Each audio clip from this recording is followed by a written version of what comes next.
പോളണ്ടിനെ പറ്റി ഒരു അക്ഷരം മിണ്ടരുത്. ഈ ഒരു ഡയലോഗ് കേൾക്കുമ്പോൾ തന്നെ നമ്മുടെ മനസ്സിലേക്ക് ഊറി വരുന്ന ഒരു ചിരിയുണ്ട് അല്ലെ. സന്ദേശം എന്ന സിനിമയും ശ്രീനിവാസ അവതരിപ്പിച്ച കഥാപാത്രവും ആ ഒരു സാഹചര്യം ഒക്കെ കൂടി മലയാളിയെ എന്നും ചിരിപ്പിക്കുന്ന ഒരു സിനിമയാണ് സന്ദേശം. ഇനിയും ചോദിക്കേ പറയാം, പോളണ്ടിൽ എന്ത് സംഭവിച്ചു? പോളണ്ടിനെ പറ്റി നീ ഒരു അക്ഷരം മിണ്ടരുത്, എനിക്കത് ഇഷ്ടമല്ല. പോളണ്ട് എന്ന് പറയുന്ന സെൻട്രൽ യൂറോപ്യൻ രാജ്യത്തെ പറ്റി നമ്മുടെ ചില രാഷ്ട്രീയ സാഹചര്യങ്ങളൊക്കെ ആയിട്ട് ബന്ധപ്പെടുത്തി മലയാളി ഒരു ബോധ്യം രൂപപ്പെടുത്തിയത് അങ്ങനെയാണ്. ഇനി പോളണ്ടുകാരന് മലയാളിയെ പറ്റി എങ്ങനെയാണ് ഒരു രൂപപ്പെടുത്തൽ ഉണ്ടാവുക, അല്ലെങ്കിൽ ഒരു ബോധ്യം ഉണ്ടാവുക? അതെത്ര എളുപ്പമൊന്നും അല്ലാന്നായിരിക്കും വിചാരിക്കുക അല്ലെ. ഏതെങ്കിലും ഒരു പോളണ്ടുകാരൻ അവന്റെ രാജ്യത്തെ ഒരു റെസ്റ്റോറൻറ്റിലോ ഒരു ബിയർ പാർലോ ചെന്ന് ശരി മലയാളി പോരട്ടെ എന്ന് ഓർഡർ ചെയ്ത് സങ്കല്പിക്കാൻ പറ്റുന്നുണ്ടോ? വെറുതെ പറയല്ല. പോളണ്ടില് അവിടുത്തെ റെസ്റ്റോറൻറ്റിലൊക്കെ ചെന്നിട്ട് ഒരു മലയാളി എന്ന പേരിൽ ഒരു ബിയർ ഇപ്പോൾ ഓർഡർ ചെയ്താൽ നിങ്ങൾക്ക് കിട്ടും. മലയാളി എന്ന പേരിൽ ഒരു ബിയറും അത് ഉണ്ടാക്കിയ മലയാളിയും, രണ്ട് മലയാളികളും സൂപ്പർ ഹിറ്റാണ് പോളണ്ടിലിപ്പോൾ. യാതൊരു തർക്കമില്ല, മദ്യം ആരോഗ്യത്തിന് ഹാനികരം തന്നെ. അതിപ്പോ താരതമ്യേന വീര്യം കുറഞ്ഞതാണെന്ന് കരുതപ്പെടുന്ന ബിയർ ആയാലും മറ്റേത് തരം മദ്യമായാലും ആരോഗ്യത്തിന് നല്ലതല്ല എന്നുള്ള കാര്യം ഉറപ്പാണ്. പക്ഷെ എന്നിട്ടും മദ്യത്തെ പൂർണ്ണമായിട്ട് മാറ്റി നിർത്താനാവുന്നില്ല, വ്യക്തികൾക്കായാലും രാജ്യങ്ങൾക്കായാലും. ഇവിടെ ഞാൻ ഈ വിഷയം സംസാരിക്കുന്നതിന് പിന്നിൽ മദ്യത്തോടുള്ള പ്രതിപത്തിയോ വിപ്രതിപത്തിയോ ഒന്നുമല്ല. അതിന് പുറകിലുള്ള മലയാളി എന്നൊരു പേര് ആകർഷിച്ചു എന്നത് വാസ്തവം തന്നെയാണ്. എങ്കിലും അതിനുമപ്പുറത്ത് വേറെ ചില ഘടകങ്ങൾ കൂടി ഈ മലയാളി ബിയറിന് പിന്നിലുണ്ട്. ജീവിതത്തിൽ പലപ്പോഴും നമ്മൾ വഴിമുട്ടി പോകുന്ന അവസ്ഥ വരാറില്ലേ? അത് ചിലപ്പോൾ സാമ്പത്തികമാവാം, വ്യക്തിപരമാവാം, സാമൂഹിക പ്രശ്നങ്ങളാകാം. പക്ഷെ ഇതിനും അപ്പുറത്തേക്ക് ഇനി ഒന്നും എന്നെ കൊണ്ട് കഴിയില്ല എന്ന് പറയുന്ന ഒരു തോന്നലില് നിരാശയുടെ മുന്നിൽ ഇങ്ങനെ മുഖമടച്ച് വീണു പോകുമ്പോൾ സാധാരണ മനുഷ്യൻ പകച്ചു പോവാറുണ്ട്. തിരിച്ചൊന്ന് പ്രതികരിക്കാൻ പോലും ആവാതെ, ചിലപ്പോൾ ഒന്ന് കുടഞ്ഞെണീക്കാൻ പോലും ആവാതെ, അല്ലെങ്കിൽ ഇങ്ങനെ നിരന്തരം കിട്ടുന്ന ചവിട്ടുകളിലും മനം തകർന്ന് പലപ്പോഴും തകർന്നു പോകുന്ന മനുഷ്യരെ നമ്മൾ ചുറ്റുപാടുകളിൽ കാണാറുണ്ട്. നമുക്ക് തീർക്കാൻ പറ്റാത്ത പ്രശ്നങ്ങൾ നമ്മുടെ മുന്നിൽ ഇങ്ങനെ സുനാമിയായിട്ട് നമ്മൾ ആർത്തി പിടിച്ച് വിഴുങ്ങാൻ വരുമ്പോൾ വഴങ്ങി കൊടുക്കുന്ന ഒരു ശീലം പ്രത്യേകിച്ച് മലയാളിക്കും ഉണ്ട്. റഷ്യ യുക്രൈൻ യുദ്ധം നടക്കുന്ന ഒരു സമയത്ത് യുദ്ധം വരുത്തിക്കുട്ടിയ ഒരു ആപത്തിന്റെ മുന്നിൽ നിന്നുകൊണ്ട് തങ്ങൾക്ക് ഒരിക്കലും തീർക്കാൻ പറ്റാത്ത, പരിഹാരം കാണാൻ പറ്റാത്ത യുദ്ധത്തിനെ മറികടന്നിട്ട് ഒരു പുതിയ കൈവഴി എങ്ങനെ തെളിയിച്ചെടുക്കാം എന്നുള്ള ഒരു മനോഭാവം ഈ മലയാളി ബിയറിന് പിന്നിലുണ്ട്. ഈ ഒരൊറ്റ ഘടകമാണ് എന്നെ ഇവിടേക്ക് ആകർഷിച്ചത്. പാലക്കാട് സ്വദേശി ചന്ദ്രമോഹൻ നല്ലൂരാണ് കഥാനായകൻ. അദ്ദേഹം പോളണ്ടിൽ തന്നെ 10 വർഷത്തോളമായി സ്ഥിര താമസക്കാരനാണ്. താൻ കൂടി ഇടപെട്ട ഒരു കച്ചവടത്തിന്റെ ഭീമമായ നഷ്ടത്തിൽപ്പെട്ട് ഉലയുന്ന ഒരു സുഹൃത്തിനെ രക്ഷിക്കാൻ വേണ്ടി ചന്ദ്രമോഹൻ ഇറങ്ങി തിരിച്ച കഥയാണിത്. മലയാളിയുടെ ജനനത്തിന് പിന്നിലെ കഥയൊന്ന് നോക്കാം. ഇന്ത്യയിൽ നിന്ന് ആഫ്രിക്കയിലേക്ക് കയറ്റി അയക്കാൻ വേണ്ടി എത്തിയ 5 ടൺ അവലാണ് കേന്ദ്ര കഥാപാത്രം. ഈ അവല് ഉത്തരേന്ത്യയിൽ നിന്ന് പോളണ്ടിൽ എത്തിയപ്പോഴേക്കും യുക്രൈൻ റഷ്യ യുദ്ധവും തുടങ്ങി. അതോടുകൂടി ആഫ്രിക്കയിലേക്കുള്ള കയറ്റി അയക്കാനുള്ള വഴികളെല്ലാം അടഞ്ഞു. ഈ അവൽ 5 ടൺ 5 കണ്ടെയ്നർ അവല് പോളണ്ടിൽ കെട്ടിക്കിടക്കുന്ന ഒരവസ്ഥ. 5 ടൺ അവലാണ് കെട്ടിക്കിടക്കുന്നത്. എത്രയോ അധികം പണം. യുക്രൈൻ റഷ്യ യുദ്ധം തുടങ്ങുന്നതിന് തൊട്ട് മുമ്പായിട്ടാണ് നമ്മുടെ പാലക്കാട്ടുകാരൻ Chandramohan Indo Polish chamber of commerce and ഇൻഡസ്ട്രിയിൽ, അതായത് ഇന്ത്യൻ എംബസിയുടെ കൊമേഴ്സ്യൽ വിങ്ങിൽ ജോലി ചെയ്യുന്നത്. ഇന്ത്യയിൽ നിന്നുള്ളവർക്ക് യൂറോപ്പുമായിട്ടുള്ള ബിസിനസ് സംരംഭങ്ങൾക്ക് വേണ്ടുന്ന സഹായങ്ങൾ ചെയ്തു കൊടുക്കുകയാണ് എംബസിയുടെ ജോലി. അത്തരത്തിൽപ്പെട്ട് ഉത്തരേന്ത്യയിൽ നിന്നുള്ള ഒരു കമ്പനി ഉത്തർപ്രദേശിൽ നിന്ന് അവല് കയറ്റി അയക്കുന്ന, അത് യൂറോപ്പിലേക്കും ആഫ്രിക്കയിലേക്കൊക്കെ കയറ്റി അയക്കുന്ന ഒരു കമ്പനിയുമായിട്ട് നിരന്തര ചർച്ചകളും കാര്യങ്ങളൊക്കെ ആയിട്ട് അത്തരം ആഫ്രിക്കയിലേക്കുള്ള ഒരു വലിയ ഓർഡർ ഇദ്ദേഹം സംഘടിപ്പിക്കുകയാണ്. അങ്ങനെ ആ ഓർഡർ പ്രകാരം 5 ടൺ അവലാണ് UP-യിൽ നിന്ന് ആഫ്രിക്കയിലേക്ക് കയറ്റി അയക്കുന്നത്. ആഫ്രിക്കയിലെ ഒരു വ്യാപാരി കൊടുത്ത ഓർഡർ അനുസരിച്ചാണ്. പക്ഷെ ഈ അവല് പോളണ്ടിൽ എത്തിയപ്പോഴേക്കും യുദ്ധം തുടങ്ങായി. യുക്രൈൻ റഷ്യ യുദ്ധം മുറുകി. അതോടെ ഈ 5 കണ്ടെയ്നർ അവല് പോളണ്ടിന്റെ തലയിലായി. എന്ന് വെച്ചാൽ നമ്മുടെ ചന്ദ്രമോഹന്റെ ഒരു ബാധ്യത കൂടിയായിട്ട് മാറാണ്. 5 ടൺ അവല് എന്തു ചെയ്യും? അന്ന് മുതലേ ഇതിനെക്കുറിച്ച് ചിന്തിച്ച് ഉറക്കമില്ലാത്ത നാളുകളായിരുന്നു തനിക്കെന്ന് ചന്ദ്രമോഹൻ പറയുന്നു. എത്രയോ അധികം പണം, അത് മാത്രമല്ല എത്രയോ പേർക്ക് ഉതകേണ്ടുന്ന ആഹാരമാണ് ഇങ്ങനെ വെറുതെ കെട്ടിക്കിടന്ന് നശിച്ചു പോകുന്നത്. ഇനി ഇത് സൂക്ഷിച്ചെടുത്തു വെക്കുകയാണെങ്കിൽ പറയാൻ തന്നെ ഇത് സൂക്ഷിക്കണമെങ്കിൽ ഭീമമായൊരു ചെലവ് വേണം. അല്ലെങ്കിൽ അത് എവിടെ സൂക്ഷിക്കും? പോളണ്ടിലാണ് സംഗതി ഉള്ളത്. ഇനി സൂക്ഷിച്ച് അങ്ങനെ എടുത്തു വെച്ചാൽ തന്നെ യുദ്ധം തീരുന്നത് വരെ ഇത് കേടാകാതെ ഇരിക്കുന്നത് എന്താ ഉറപ്പ്? അല്ലെങ്കിൽ യുദ്ധം തീരും, എപ്പോൾ തീരും എന്ന് ആർക്ക് പറയാനാകും? ഇങ്ങനെ ചന്ദ്രമോഹൻ നേരിട്ട പ്രശ്നങ്ങൾക്ക് യാതൊരു കയ്യും കണക്കും ഉണ്ടായിരുന്നില്ല. എവിടെ നിന്നും ഏത് രീതിയിൽ ചിന്തിച്ചു നോക്കിയാലും ഇതിനെ മറികടക്കാൻ പറ്റാത്തൊരവസ്ഥയിലേക്ക് അദ്ദേഹം എത്തിപ്പെടുകയാണ്. യുദ്ധത്തെക്കാൾ വലിയ പ്രതിസന്ധികൾ ചിലപ്പോൾ ജീവിതത്തിൽ ഉണ്ടായെന്ന് വരാം, പക്ഷെ വിട്ടുകൊടുത്തില്ല. നിരന്തരം ചർച്ചകളും കൂട്ടുകാരോടും സുഹൃത്തുക്കളോടും മറ്റ് ഔപചാരികമായ ഉപദേശങ്ങളൊക്കെ ആയിട്ട് ഇങ്ങനെ കാര്യങ്ങൾ നീണ്ടപ്പോൾ അവരങ്ങനെ അവസാനം ഒരു വഴി കണ്ടെത്താണ്. വളർത്തു മൃഗങ്ങൾക്കുള്ള ഭക്ഷണമായിട്ട് ഈ അവലിനെ ഉപയോഗിക്കാം. കാരണം വേസ്റ്റായി പോവില്ലല്ലോ.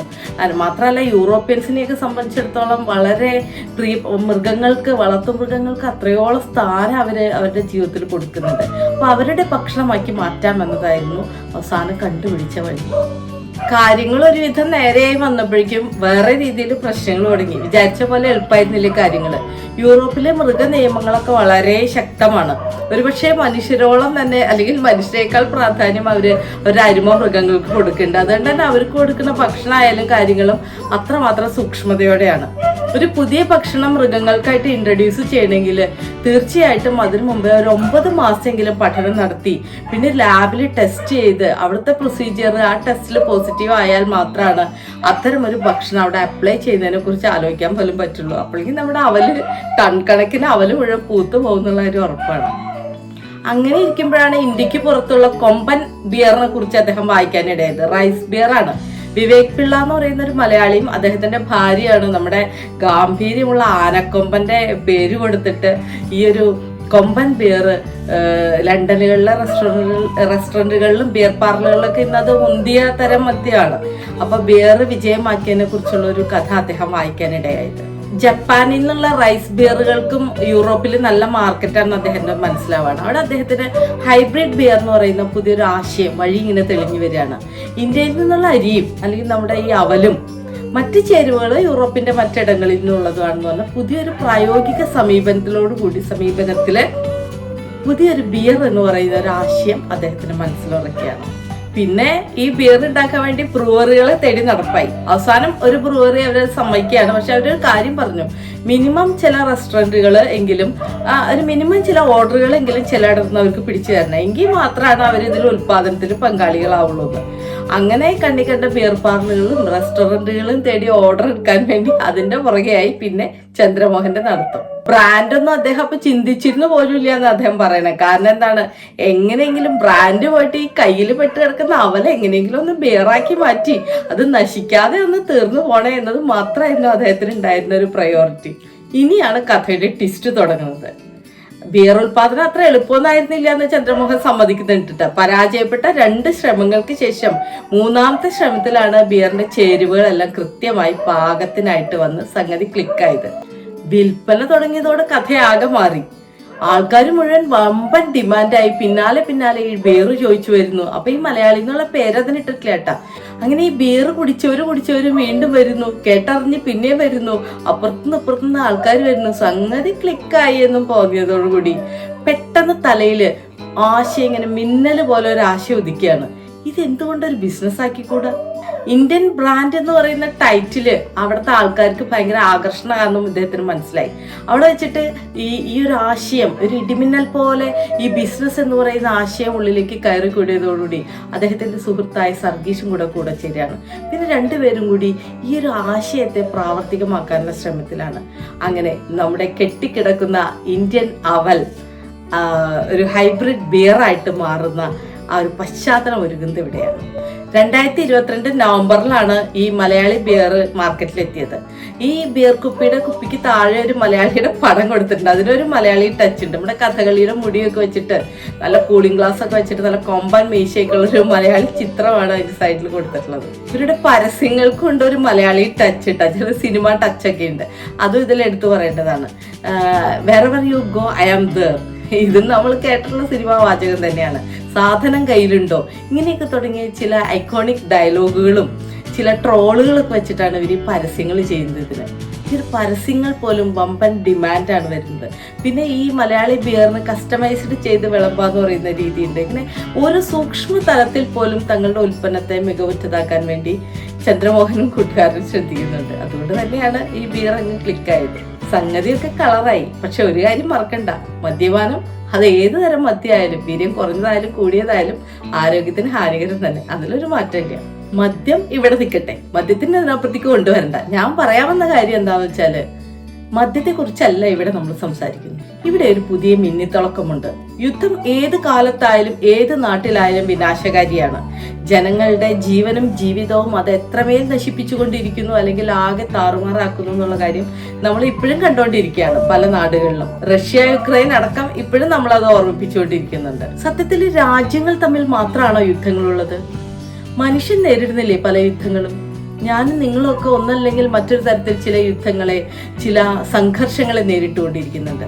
ഒരു സംഘർഷം ഒരുപക്ഷെ ഒരുവന്റെ സംഘർഷം പുറത്തു നിൽക്കുന്നതിന് വെറുമൊരു കലാപമായി തോന്നാം. പക്ഷെ ആ നടക്കുന്നതിൻ്റെ ഉള്ളിൽ വലിയൊരു യുദ്ധം തന്നെയാണ് നടക്കുന്നത്. തോറ്റുപോയേക്കാം എന്നുറപ്പുള്ള സാഹചര്യങ്ങളിൽ പോലും പതറാതെ മുന്നോട്ട് നീങ്ങാനും പുതിയ പുതിയ വഴികൾ കണ്ടെത്താനും നമ്മൾ പഠിക്കേണ്ടിയിരിക്കുന്നു.